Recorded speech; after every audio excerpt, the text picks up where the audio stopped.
کچھ جنگیں تلواروں سے نہیں لڑی جاتی، کچھ جنگیں بندوقوں سے بھی نہیں لڑی جاتی، کچھ جنگیں خاموشی سے، منصوبہ بندی کے ساتھ اور دماغوں پر قبضہ کر کے لڑی جاتی ہیں۔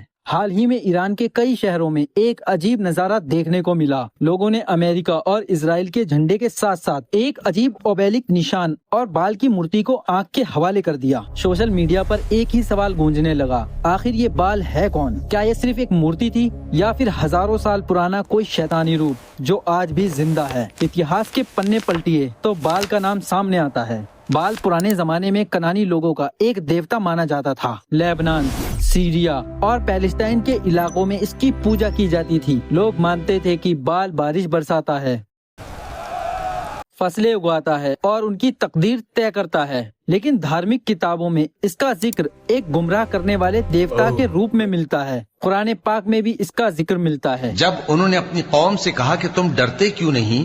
کیا تم بال کو پکارتے اور اسے پوجتے ہو اور سب سے بہتر پیدا کرنے والے کو چھوڑے دیتے ہو، یعنی اللہ کو؟ یعنی یہ کوئی سچا خدا نہیں تھا، بلکہ لوگوں کو بھٹکانے والا ایک جھوٹا پرتیک تھا۔ کچھ ایتہاسک روایتوں میں دعویٰ کیا گیا ہے کہ بال کی خوشی کے لیے انسانوں کی قربانی دی جاتی تھی۔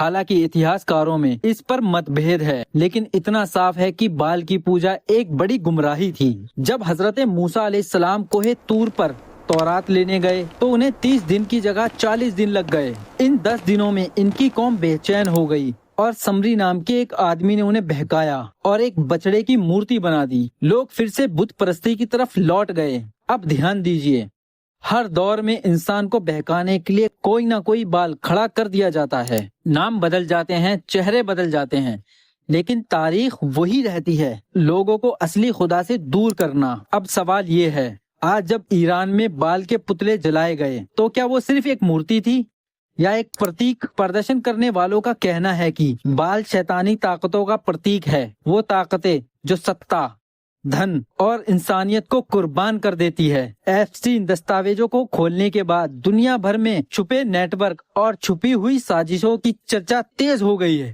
لوگ پوچھ رہے ہیں، کیا دنیا میں آج بھی کچھ طاقتیں ایسی ہیں جو پردے کے پیچھے سے کھیل کھیلتی ہیں؟ اور بال صرف اتہاس کی کہانی نہیں، بلکہ ایک سوچ کا نام ہے۔ اتہاس ہمیں ایک بات سکھاتا ہے، جب بھی انسان اپنے اصلی رب کو چھوڑ دیتا ہے وہ کسی نہ کسی بال کا بندہ بن ہی جاتا ہے۔ بال صرف ایک مورتی نہیں تھا، وہ ایک گمراہی کا نام تھا، ایک جھوٹے بھروسے کا نام تھا، ایک ایسی طاقت کا نام تھا جو انسان کو انسانیت سے دور کر دے۔ آج فیصلہ انسان کو خود کرنا ہے، وہ سچ کے ساتھ کھڑا ہوگا یا کسی نئے بال کے سامنے جھک جائے گا، کیونکہ جنگ آج بھی جاری ہے، بس میدان بدل گیا۔